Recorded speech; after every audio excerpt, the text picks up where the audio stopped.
আসসালামু আলাইকুম।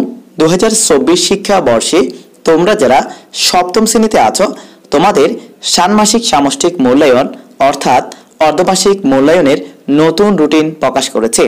প্রথম মূল্যায়ন হবে 3 জুলাই 2024 তারিখে বুধবার ধর্মশিক্ষা বিষয় দিয়ে।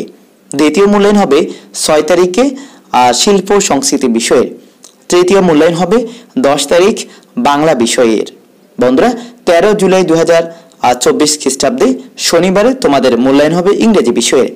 15 তারিখ হবে গণিত বিষয়ের। 20 তারিখে হবে বিজ্ঞান বিষয়ের। 22 তারিখে হবে ইতিহাস ও সামাজিক বিজ্ঞান বিষয়ের।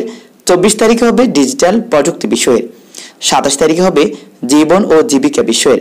সর্বশেষ মূল্যায়ন হবে 30 জুলাই 2024 তারিখে মঙ্গলবার স্বাস্থ্য সুরক্ষা বিষয়ের। তোমাদের মূল্যায়ন শুরু হবে 3 জুলাই 2024 থেকে আর শেষ হবে 30 জুলাই 2024 মঙ্গলবারে। বন্ধুরা আশা করি বুঝতে পেরেছ। এই রুটিনটি সর্বশেষ সংশোধিত আপডেটকৃত রুটিন। তোমরা এই রুটিনের আলোকে প্রস্তুতি নিতে থাকবে আর তোমাদের বন্ধুদের মাঝে ভিডিওটি শেয়ার করে দিবে। ভালো থাকবে, সুস্থ থাকবে। তোমাদের জন্য শুভকামনা। আল্লাহ হাফেজ।